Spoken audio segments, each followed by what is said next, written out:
Welcome to Green Nothing Productions. I am a left-wing autistic person who is against the alt-right and hates racism. Welcome to my random rambly vlog. Greetings, various people across the grand spectrums of time and the multiverse. My name is Alexander Gordon Johans. And today, I have a fucking bastard behind me. Bastard behind me. Because things were stable for a time. I mean, relatively stable. But then it was okay. I must stay up for forgetting of the pills to not die. And then it was okay. I must stay up to go for the interview. And then it got fucked. It got fucked, and now I'm just sort of a little bit mad at the moment. Little bit of a mess right now. As just my whole brain and sort of body is just going blah, blah. It's like a Hans Zimmer soundtrack, just blah, blah. Mountain Dew. Drink of the gods. Well, actually tastes like bogies. Don't ask how I know that.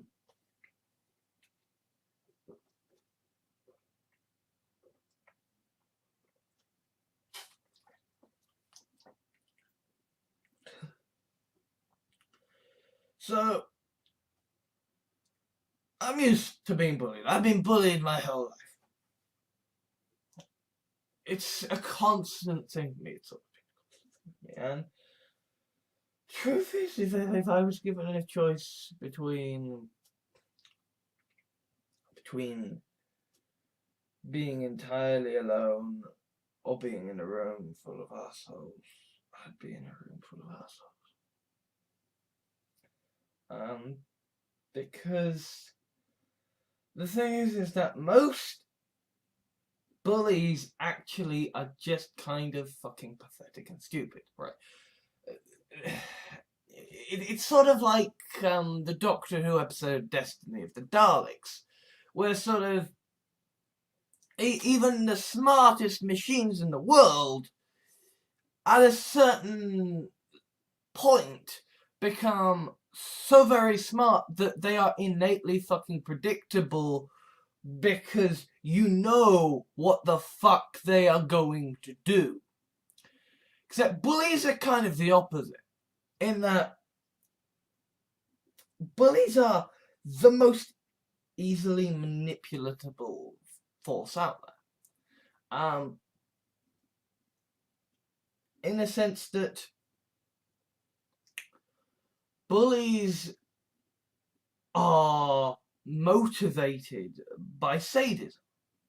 They are motivated by the will to hurt and to destroy, and this kind of it plays into why I think we are in such an era of anti-feminist and racist, homophobic rhetoric, because there is nothing that is going to more predictably appeal to the mind of a bully than seeing a female feminist and going, well, I shall be sexist to her. That'll be fucking funny. Similarly, racism and stuff like that. It's basically just sort of painting a great big target on your face, saying, "I assholes, hit this if you want to piss me off." You know, trigger warnings are basically saying, "Hey, dickheads, you know what to say."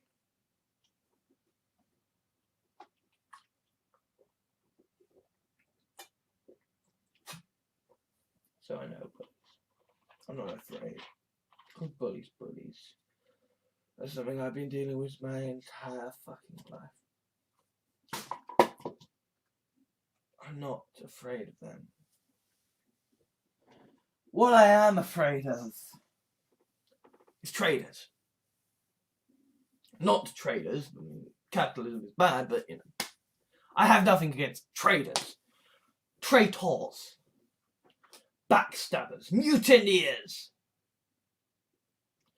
People that I think I can trust who betray that trust to destroy me. And this is why I don't have a large inner circle of people that I regularly communicate with. This is why I kind of keep everyone, even my closest friends, a little bit distant. A little bit fucking distant. And this is why I have, you know, essentially a quarantine page for people who like my stuff. Like you go to the fan page, you go there, and if you prove a problem, I will kick you. Go there. That's a system that has worked. That is a system that has worked so far. Except we've kind of crossed the threshold here. No. I mean, maybe it's just an evolution of a different breed of bully. Maybe it's more of a mind-fucking breed of bully, but I'm not so sure. I'm not so certain. Because I'm still seeing the classic bullies. I'm still seeing the very typical, easily manipulated, aha, I shall say just the thing to affect you. And still seeing them, and they're predictable and so on. But I'm also seeing people who stand opposed to me, yet genuinely seem to like me. And I mean, I don't plan things. I don't plan things. I lurch like a zombie, vaguely in a direction. I shall get there slowly, maybe someday. And so I didn't plan to talk about this topic necessarily, but I woke up and one of my friends, one of the people who was in one of my inner circles of trust, messaged me about how he had met Laura K. Buzz at a conference, a convention or something like that, and that just brought back a whole fucking memories, right? Like, not because there's anything wrong with Laura K. Buzz. Laura K. Buzz is a great and talented, beautiful, adorable person. But my brain is a very interconnected ball of stuff. And the more connections there is to something, the more it's easily remembered, and every time there is a connection to something, then remembering one aspect will remember the other things that are associated to it. This is why, to a certain extent, it helps if I always play Minecraft or Skyrim whilst listening to podcasts or audiobooks, because it helps me remember all of those podcasts and audiobooks. Because I am constantly having I am constantly having a constant. Yes, I am. There is a bedrock, a foundation upon which I can easily recall things. And I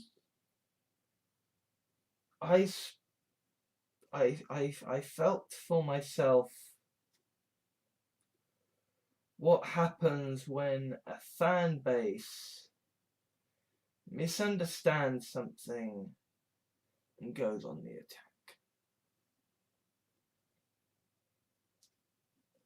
And that is something that still hurts me, that still burns at me, that still utterly fucking embarrasses me. And like I can't look at Jim Sterling or Gavin Dunn or Laura K. Buzzard's stuff anymore, because every single fucking time I am just remembering that fucking fanfic that I fucking wrote and all of the fucking bullshit that followed. I am just remembering, oh yeah, that's right. The time that I stood up for my friends and their response was to stab a fucking knife in my back and say, no, fuck you, we hate you.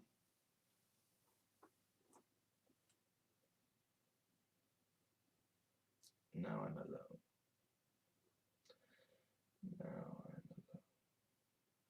I mean, I've still got my friends and I'm still in contact with most of the people that I liked in that group, but still stings. You know, it's the little things. It's the fact that there isn't just a place that I can go to fucking browse. That there isn't really a sense of conviviality, you know, like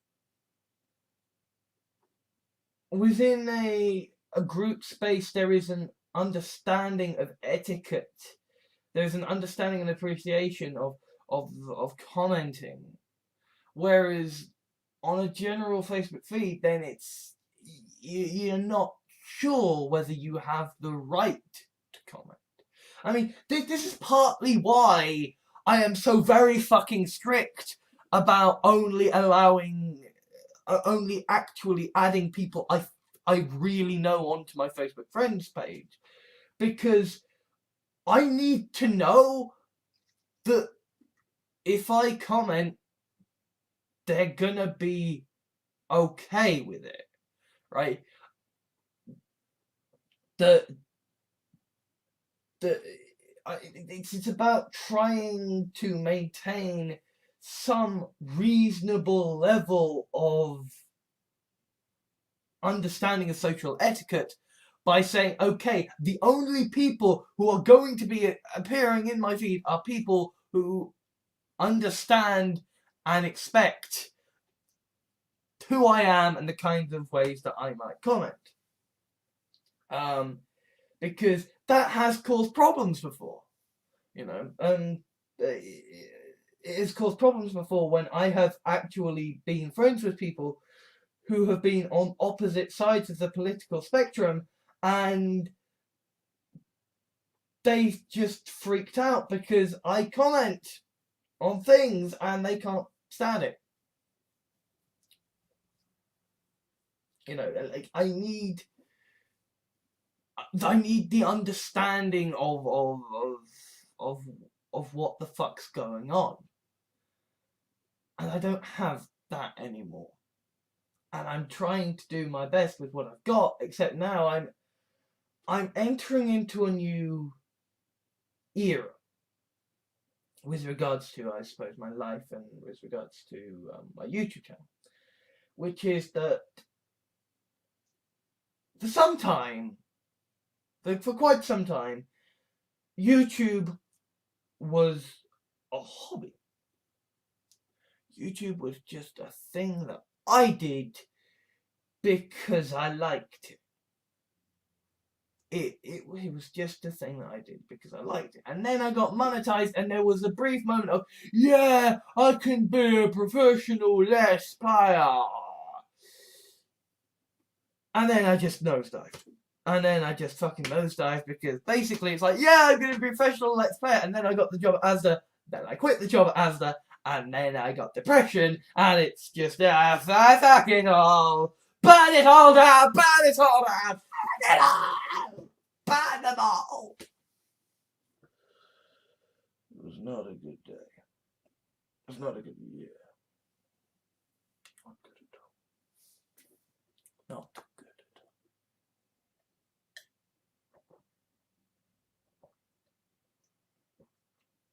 all. So then I just started venting. So then I just started fucking venting. And by this point, 4chan had already noticed me, but they were, it's almost like Viking raiders, you know, like that they come along, they scourge along the coasts, and then they fuck off again. You know, that's just what they do. It's like cats scratching the furniture. It's just they've turned up the basics again, fuck them.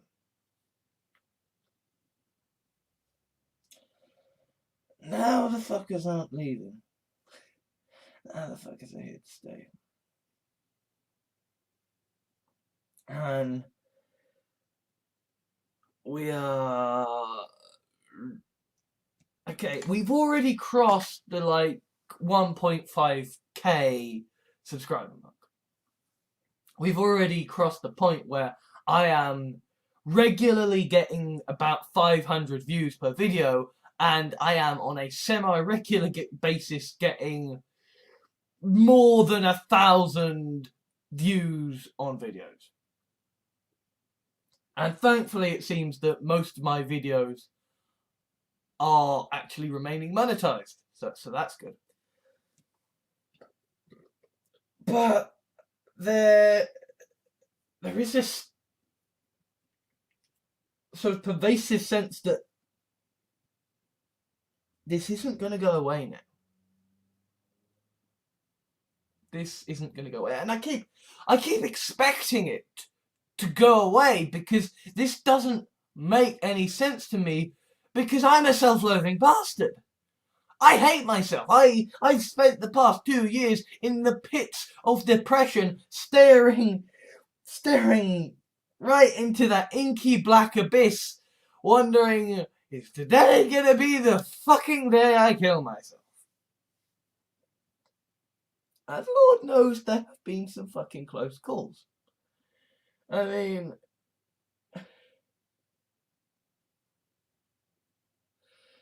when you're like, I am inspired. I shall do an introduction to my grand mythological multiverse lore arc, and I shall have this set to the point where I can explore and extrapolate a key point in the timeline of my multiverse. And you write 50,000 words, and then people just go, yeah, but it's transphobic, so fuck you, go die in the fire. Then that's not good. That's not good. That's just like, hey, all of your dreams and hopes and ideas and aspirations of maybe fucking meaning something. Fuck you.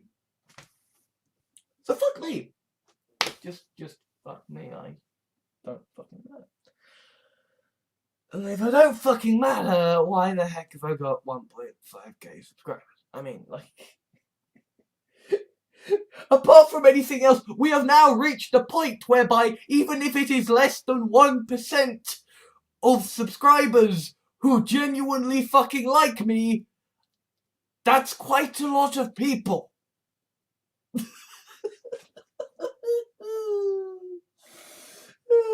I mean, that's essentially the key point here, isn't it? The larger my subscriber base grows, the larger that very small number of people who genuinely like my videos goes up.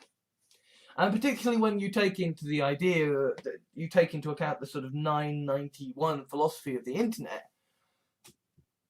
yeah, that's insane. That is insane.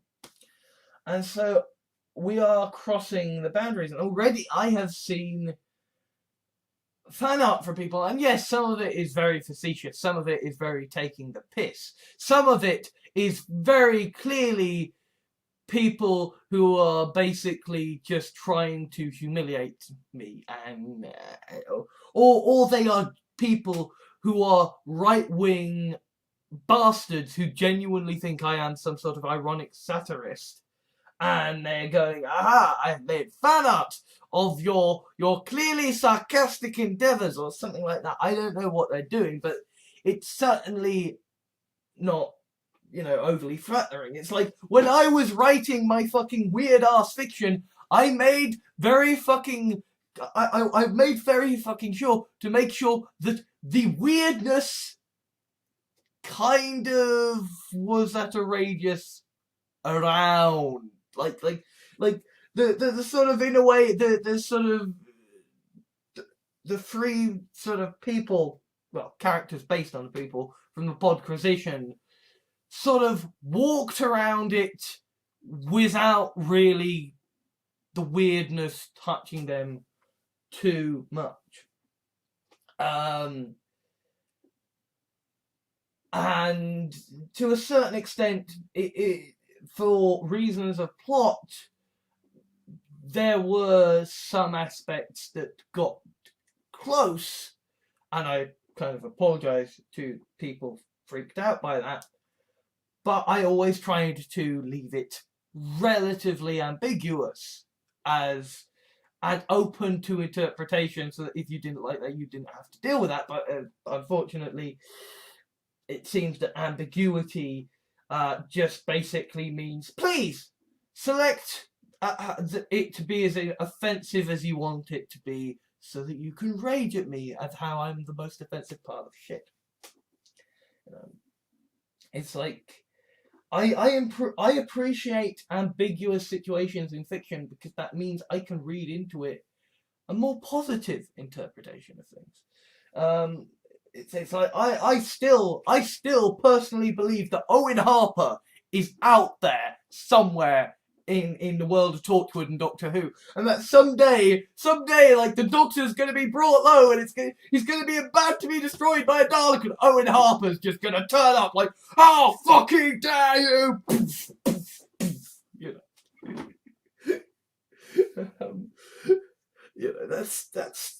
That's just, that's the kind of person I am. I am someone who is very, I'm a fan. First and foremost, I am a fan. And to a certain extent, I've been waiting, I've been expecting, shall we say, not waiting, but I've been expecting at some point the sort of the fanfics to come along. I mean, there have been mocking hate fics, that is, fictions that people on 4chan write to run another to take the fucking piss out of me because they hate me.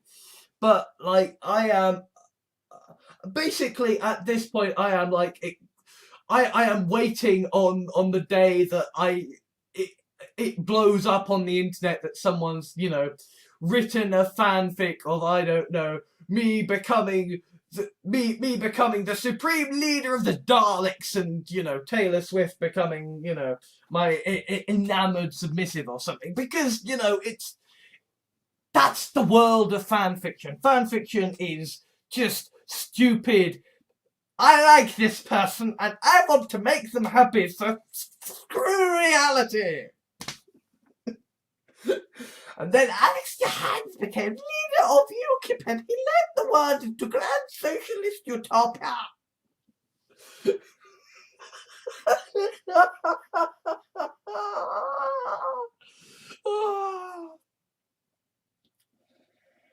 I mean, let's face it. I basically said, and then in my fanfic, I was basically like, okay, and then Laura K. Buzz becomes queen of the world and leads the world into a grand socialist multiverse.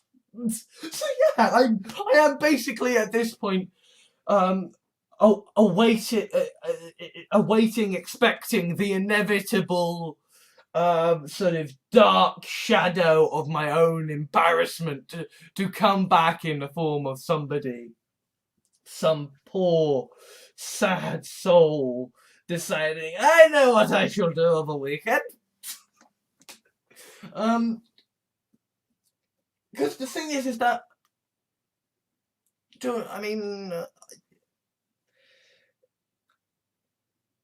I'm not a politician. I'm not a philosopher. I'm not a fucking intellectual. I am a shitty sci-fi writer with fuck genetics, tits, and a tendency to write very fucking weird fiction. Like, you know, it always surprises me how it's like the alt-right have decided that the person they want to come to for proper in-depth political discourse and debates is a man who is writing a story about how women who can turn into sharks are being spit roasted alive. Like, yes, that man, he shall lead us. It doesn't make any fucking sense to me. But then I suppose it doesn't make any fucking sense as to why the fuck I would write 50,000 words of reality-bending fiction about a woman who reviews video games and talks about butts. Fans are weird. And there is a person that I listen to a lot. I love his stuff, and I do still pay attention to his stuff. He's called Total Biscuit, Jonathan Bain. And he gets a lot of flack, a lot of bullshit. Primarily because he's one of these I suppose, like, he's got a very conservative mindset in the sense that he wants to have the evidence in first. That isn't to say that he's, you know, morally opposed to things. It's just like he wants to see the fucking evidence.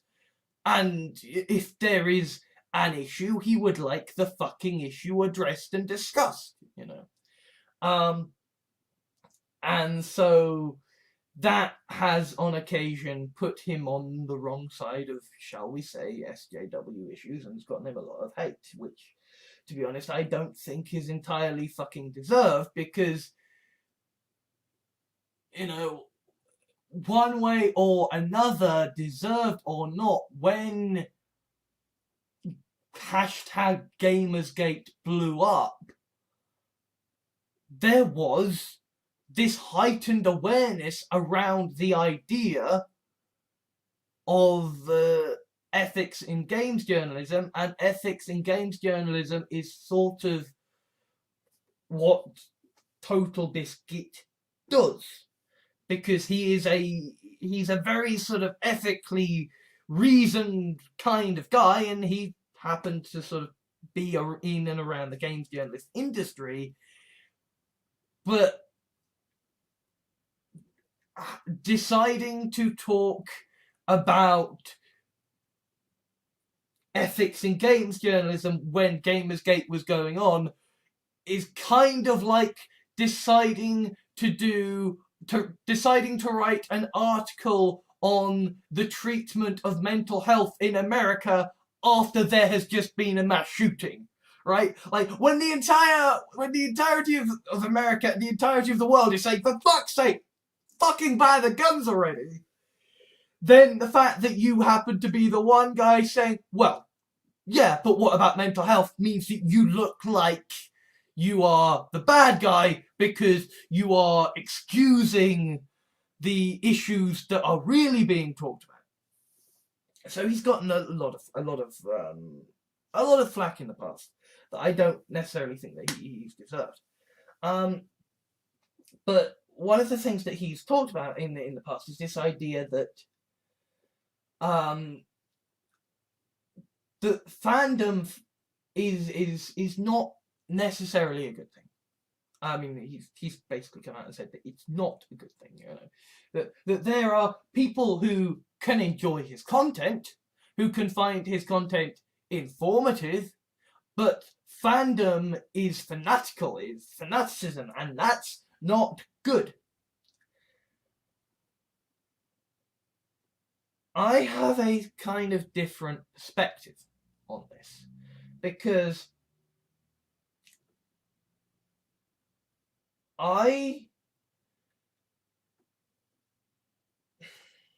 okay, this is where things kind of get a bit somber, I suppose. So I'm gonna pause, go get a drink, and then we're gonna sort of discuss the second part of this this video.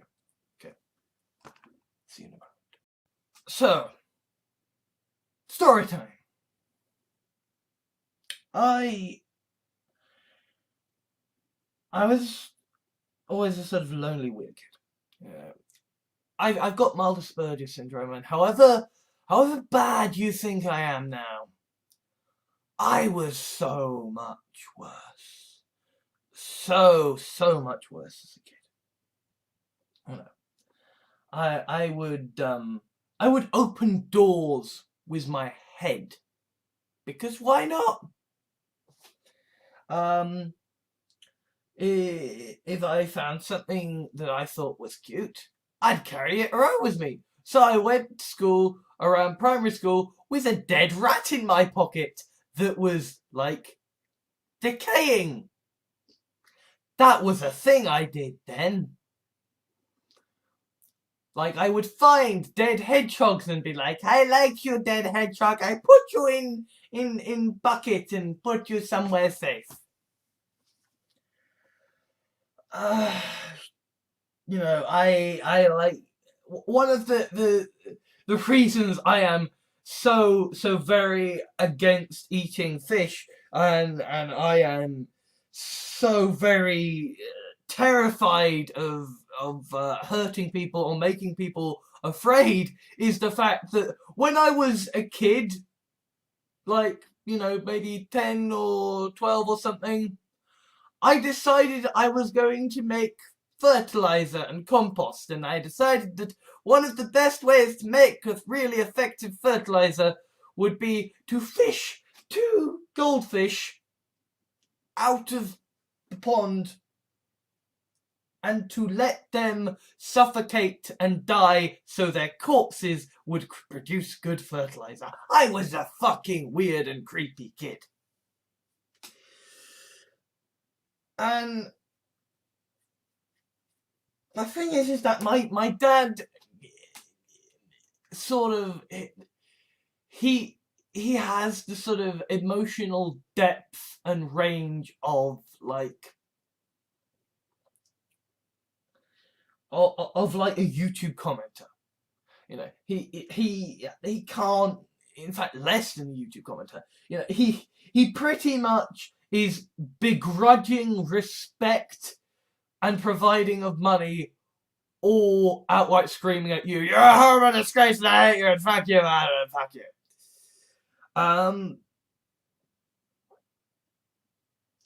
And my mother tried, but my mother has got bipolar and anxiety, and she would get high, and, you know, she would, well, when I mean high as in bipolar mania, not high as in cannabis.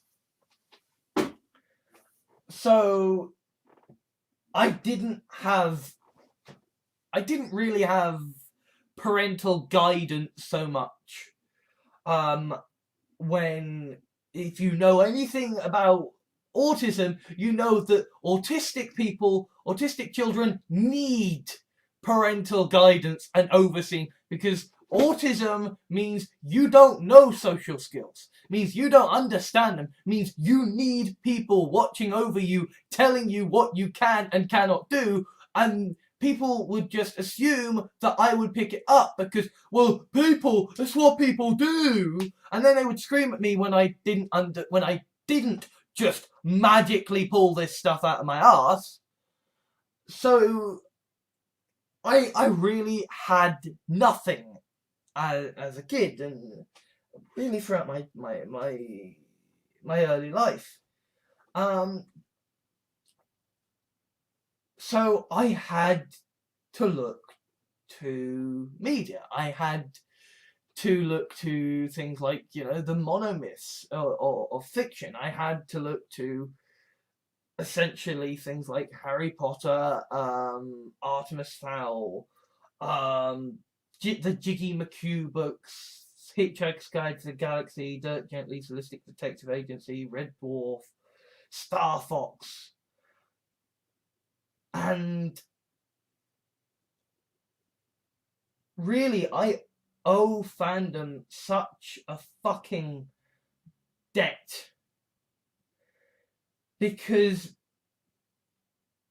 when I had finally left school and I thought I was basically done with life, that there was no more to life, that I was not going to do any more with my life, and I was going so crazy, I discovered Doctor Who. And I discovered Doctor Who not because the producers decided to put on a new thing, because this was 2009. This was the year when Doctor Who was basically off the air. So this was the year when fandom really kicked up its fucking pace. And I remember sort of stumbling upon Thomas Rhys-Kay and Tony Corburn's sort of Tennant and Eccleston sort of parody sort of videos. I remember stumbling upon like 5 Who fans with John Gransden and Christopher Thompson. I remember sort of stumbling upon the Chris Hoyle video productions of Doctor Who stuff. Project Dalek. Oh, that's an amazing resource for like for making the props, the prop Dalek travel machines. And a fantastic source of inspiration for a writer. And really, like, that was it was in Doctor Who fandom that I sort of realised my love of sci-fi and realised that I wanted to be a writer, that being a writer was something that I could do. It gave me a fucking purpose in life. And Doctor Who showed me a fucking better way to live. Doctor Who showed me reason and morality and rationalism, and so fandom means so much to me. Fandom has given me so very fucking much. And for me, I grew up, I figured out who the fuck I was because of works of fandom created in honor of a TV show made 50 fucking years ago. So, for me, it doesn't seem that fucking insane to write a 50,000 word story featuring, aliens and were-sharks and cannibalism and things like that, because that's what Doctor Who fans, with regards to Doctor Who, for God's sake, that's bloody the 2 Doctors. That's the fucking 2 Doctors. That's the bloody second Doctor coming back as an agent of the fucking Time Lords and being turned into a cannibal by the Andragums, so the Sixth Doctor has to go and rescue him, because otherwise all the incarnations up to the Sixth Doctor are going to suddenly have retroactively been cannibals. And it's like, that's a thing that happened in Doctor Who in the fucking 70s and the 80s. And then that's fandom. That's the world of fandom. That's what it is. It's mad and glorious and insane and wonderful, so long as you have the divide. So long as you make sure that people understand that there is the creation, the creators, and the fans. And that you can be a fan who creates creations, and you can be a fan who becomes a creator for the creation, but there is always a clear realization and understanding and analysis of the fact that there are three different distinct roles. That there is creator, creation, and fan. And you might have different hats throughout the thing. I mean, as someone who follows Doctor Who fans, who is a fan of Doctor Who fans, it is something that I am very aware of, that happens, of, like, you know, people that I am a fan of, who are people I regard as great creators, people like Paul Cornell,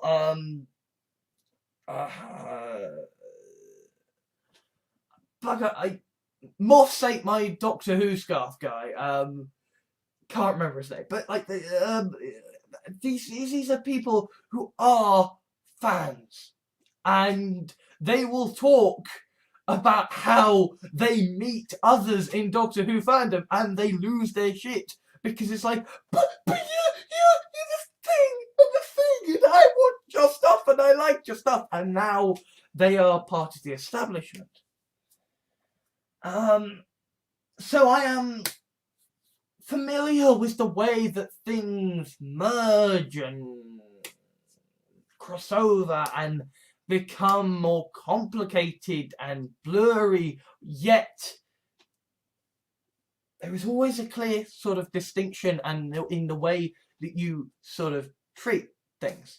You know, like there is a sort of respect, I think, that kind of comes there of, like, the creators are less than the fans, right? There are less creators than there are fans, so therefore the fans cannot expect a one-to-one reaction, one-to-one interaction all the time, and that's why one-to-one interactions are so valuable. That's why I paid so much money left to me through, like, inheritance of people and through student loans and stuff to fucking go over to Los Angeles for a fucking convention for Doctor Who in the 50th anniversary year.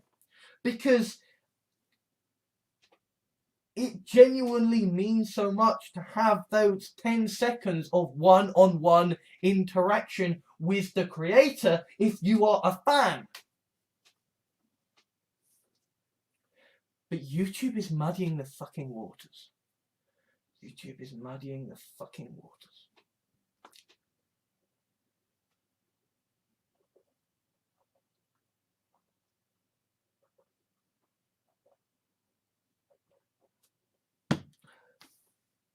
Because you see,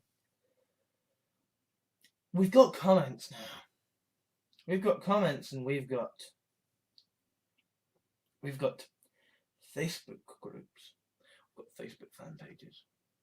We've got Facebook friends. I mean, I've got to say, I'm bloody friends with Andrew Cartmel and Robert Shearman and Toby Hadoke. That's it. That's mostly my Doctor Who stuff guy. I'm friends with these people on Facebook.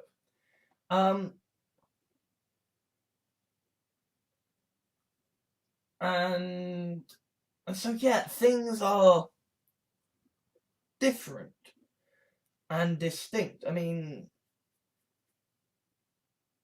it is a strange world that we live in now. It is a time of absurdness, where in a sense, all social media is the new media. It's like almost you can view it from a certain point of view that Facebook and Twitter and YouTube are just places where you go to perform your public image and you respond as part of that performance. And indeed, there is a sort of psychological, sociological point of view that suggests that most people do this anyway to a certain extent, even if they do genuinely use it as a way to socialise and what have you, is that we all sort of put out our public face, as it were.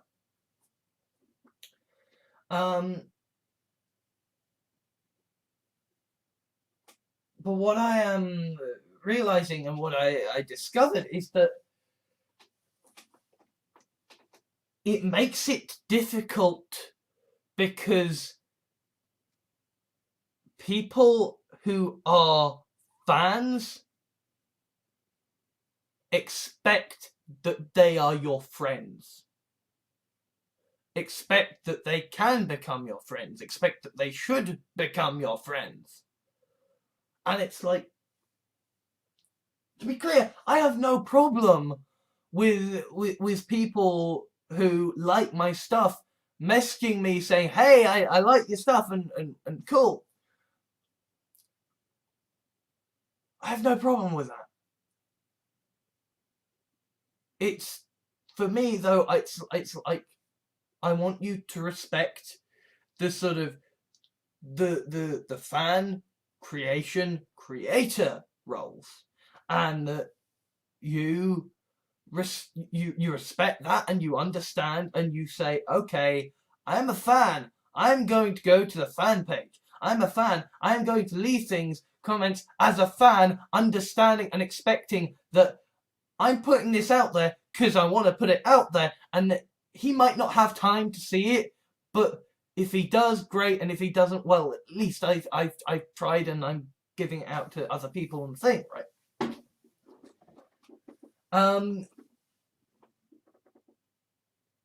I want people to understand and respect the fan creator roles, but no, they want personal interaction. They want one-on-one interaction.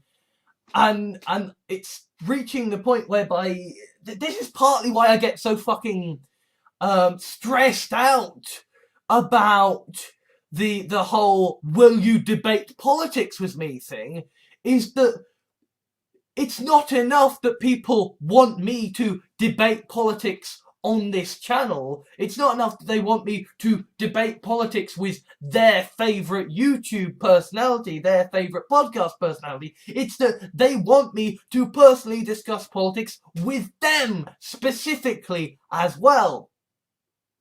They want me to personally explain to them what the fuck has happened to me as well. Which is all well and good when I do just have 30 fucking subscribers, but I have 1,500 fucking subscribers. I have 1.5 fucking 1.5 fucking subscribers. Tyrion Lannister, so great that you're a fan. Sorry, horrible joke. I'm going to hell. Yes, I'm going to hell, though, to be fair. You know, I pretty much knew I was going to be there the moment I was like, I'm going to write a story where, I'm going to write a story where women are eaten alive by tentacled aliens, and it's okay because they can heal and they're submissive. You like the pain. Yes, I know I'm going to help. But yes, I've got 1,500 subscribers. I physically cannot spend the entire time responding to everyone going, no, okay, I will personally debate you here on Twitter right now why I believe what I believe. Oh, you as well, sir, you as well, sir, you as well, sir, you as well, sir, you as well, sir. Oh, you as well, you as well, you as well, you as well, you as well, you as well.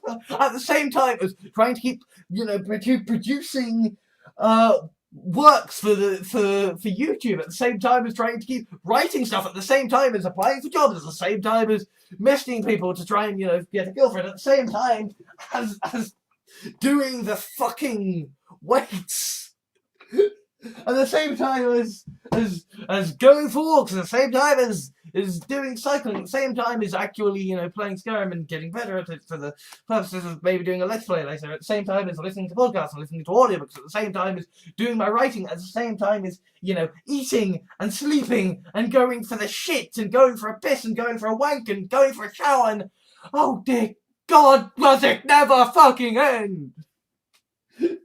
Well, I suppose it does, but I have no desire of seeing the Grim Reaper just yet. So yeah. This is why I created the fan page as a quarantine for the hate base. But I think I'm now gonna have to take a different approach of saying, no, the fan page is also just for the fans, because I need to know that is separate and distinct. Because I need to have, I essentially need to have that as a switch that I can turn off, as a thing that I can ignore, right? Because I need to be able to go to Facebook to interact with my actual friends.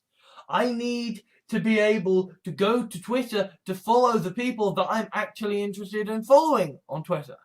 I need to be able to keep up with the sort of the marketing of the personality and the things on Twitter. I need to be able to have the time to keep monitoring the comments on my channels.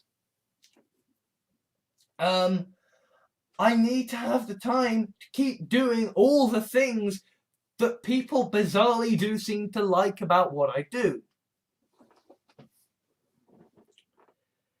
And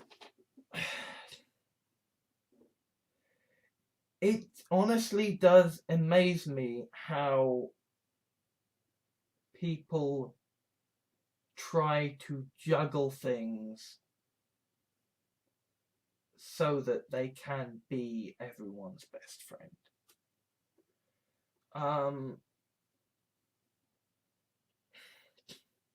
Now, people's life experiences, people's personal experiences change who they are. They influence who they are. And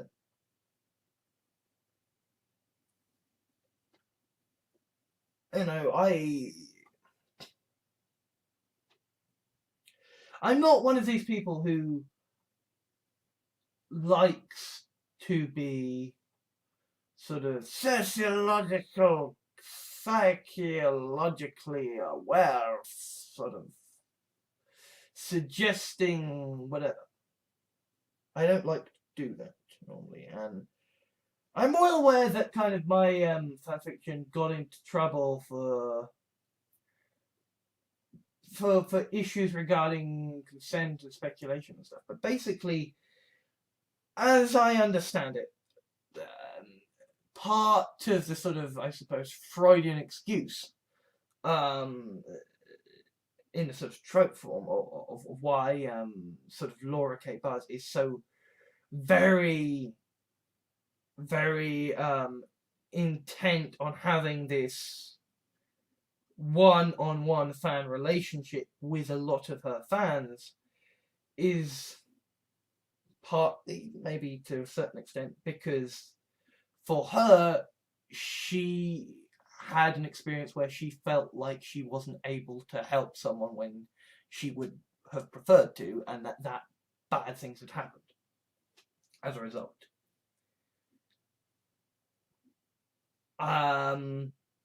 Which is a shitty situation for anyone to be in. I am fortunate that has never happened to me. I mean, it's not like it's some grand, secret. I mean, she's talked about it in like reviews of Life is Strange before this sort of formative sort of experience, but like that's going to fuck you up. That is gonna leave deeper scars than deeper scars than any amounts of fucking cuts. And that's gonna change who you are as a person, Whereas for me, in a way, what I have found through my life is almost the opposite experience, which is that what I have found is that typically when I've been low, when I've been just barely managing to survive, people will bring up others' suffering as a way to shut me the fuck up. In school, when I was constantly getting bullied, and I was feeling shit as fuck, the way that my sort of family would try to console me was saying, well, people in Africa have it worse. Children in Africa don't have clothes. Children in Africa don't have food. They'd love to be in school. And, even after the bullshit that I went through last year with my dad essentially deciding to fucking kick me when I was down, to scream at me about how I was pathetic and he was ashamed of me, whilst I was in the next room trying to avoid stabbing myself in the chest. Whilst that was going on, my sister was basically screaming at me saying, well, it's all my fault because I'm just a very bad boy. And my own father has done disgusting things to try and get his way. He has done very disgusting, manipulative things, After I spent the past year depressed, suicidal, with my own father doing his fucking best to push me off the goddamn edge, he then at one point screams in my face that he's suicidal and that he's going to kill himself unless I do exactly as he wishes and basically become his bitch. And funnily enough, it was that moment that pretty much pushed me towards the event horizon of then becoming violent with him, because you don't fucking get to say that. I mean, it's...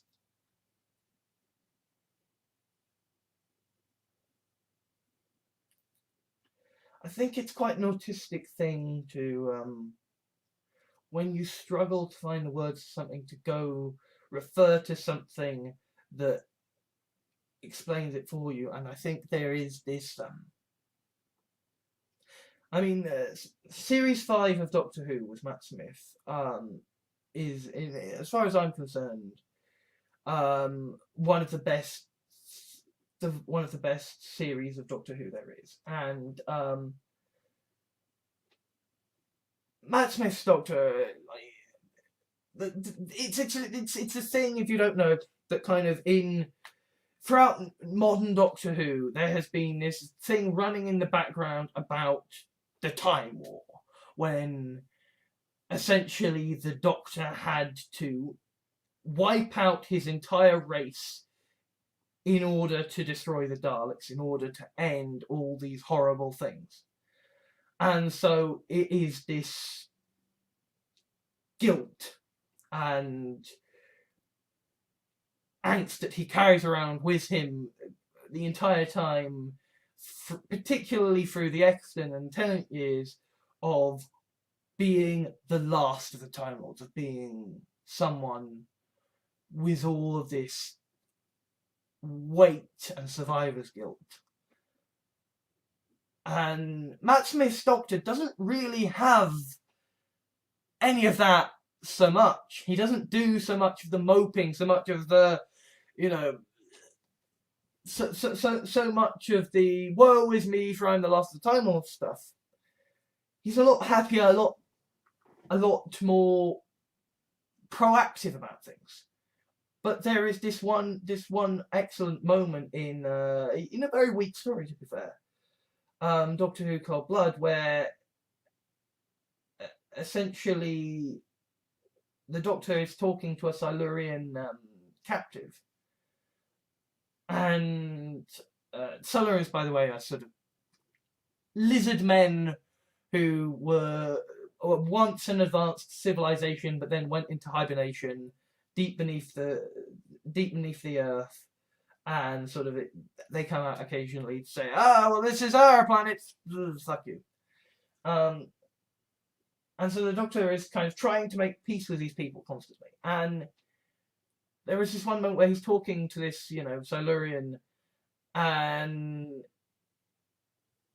she basically tries to say, well, I'm the last of my kind, and you clearly can't know how that feels. And the Doctor, there's this brilliant moment where Matt Smith's Doctor, who is generally not someone who rests on the fact that he is, the last of his kind, there's this fantastic moment where he just goes,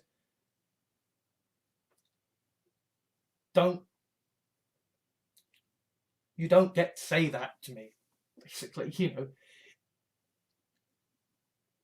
you don't get to say that to me because you don't know how it feels in the heart, you're saying it's the wrong fucking person, right? Because if you've actually fucking been there, if you've actually felt that heartache, and then someone comes along and says, well, I'm the last of, I'm suffering as well, bro. Then you don't get to say that. You don't get to say that. And so the fact that I had spent the past year or so fighting against the urge to stab myself in the chest, as I genuinely felt like I was a burden, I genuinely hated myself, after all this stuff, my dad goes, well, I'll kill myself if you don't do what you want, if you don't do what I want.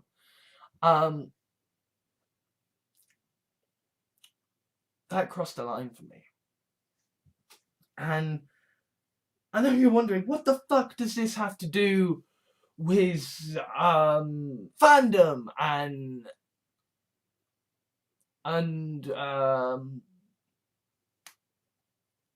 Laura K. Buzz? What it has to do is the fact that, like, I don't wish to make these judgment calls. I don't wish to play sort of psychoanalyses.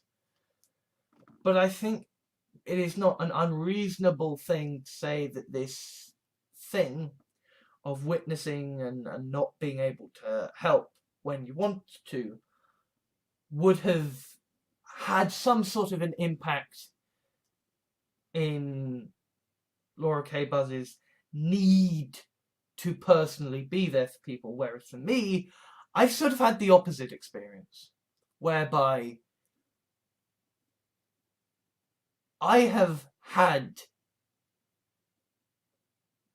personal suffering and had someone say, well, I also suffer, so you should love me and do all the things that I want.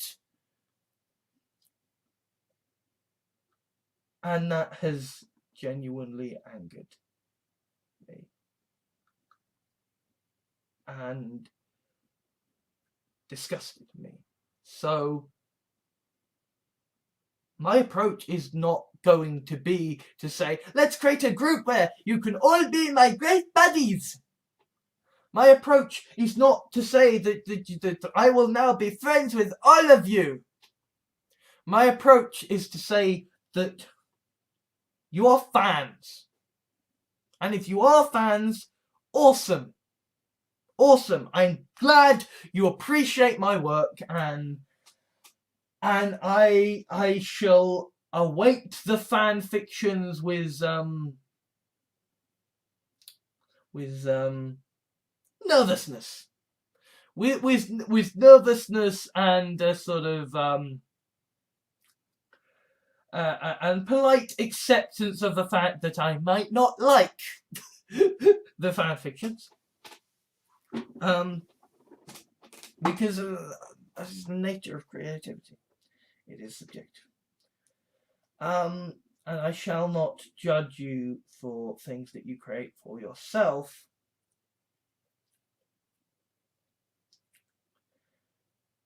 But for me, there is a distinction. If you like my stuff, if you genuinely like my stuff, if you genuinely, for whatever reason, feel like you like watching my videos, you like reading my stuff, you're a fan, you're not a friend. There might genuinely be friends of mine who happen to watch my stuff, and that's not to say that there isn't the possibility, the potentiality of fans over time earning the right to be an actual friend, but there is a very clear distinction for me, and that it is something that you have to earn. Because once someone is a friend, once I trust someone, then I am saying to myself, okay, their opinion matters. Their perspective matters. And as I hope you can understand, I can't give that out willy-fucking-nilly. Okay? I can't just give that out to fucking anyone. This is a place where if I say, hey, stop telling me to kill myself, people will flood the comments telling me to kill myself. I am not, for a single fucking instance, going to be so stupid enough as to just trust that people who apparently like my videos can be trusted as friends. I have friends. I like my friends. My friends are good people. You are fans. And it's good that you find some solace or entertainment or whatever out of what I do, but you are fans. Not friends. You haven't earned that right. And I apologize if others in the YouTube community have caused you to feel confused as to how people interact with others online. Because there are YouTubers who essentially have popularity because they are a big community and a family. And no. I produce content. I create stuff. If you like what I create, you're a fan. And that means that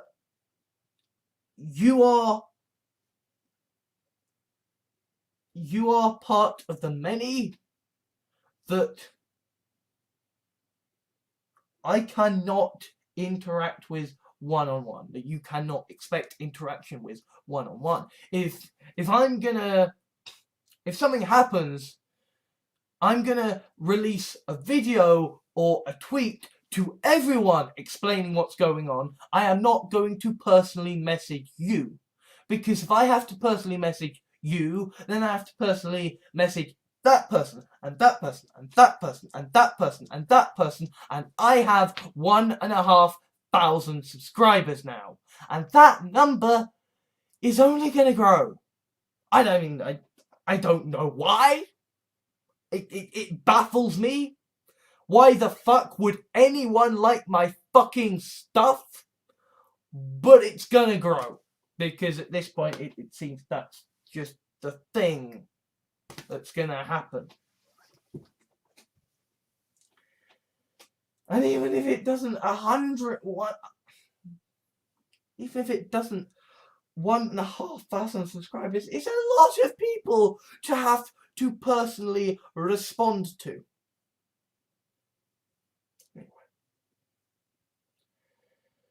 I am going to go and have some fucking breakfast.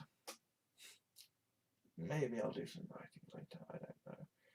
I'm still sort of a fucking mess. Still sort of a fucking mess.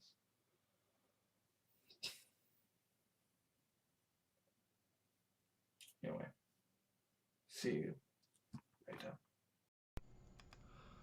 Thank you to all my Patreons at patreon.com for helping to make videos like this possible. If you wish to leave a like or dislike to rate the video for my analytics, that would be much appreciated. Comments are always welcome, though be aware that they will be moderated before being published, so please be civil. If you liked this video, please consider adding it to your favourites, sharing it to your friends, or subscribing. If you wish to help me out, or my channels, please consider whitelisting my videos in your adblock software, subscribing for monthly donations through Patreon, or giving a small one-off donation. Alternatively, I have a Steam wishlist for games I would consider Let's Playing or streaming, so if you would like to see me broken before the Dark Souls altar, or just happen to have gotten a duplicate of a game in a humble bundle, then you know what to do. I also have an official Facebook fan page, Twitter account, Tumblr, Reddit and blog, so you can stay up to date with all of my videos, blog articles and the things I care about. Links are in the video description. Thank you for taking the time to watch this video. I think that all that now needs to be said is ban all guns, institute universal basic income now, and ensure government is elected by proportional representation. Oh, and also, fuck the racists and fuck the alt-right.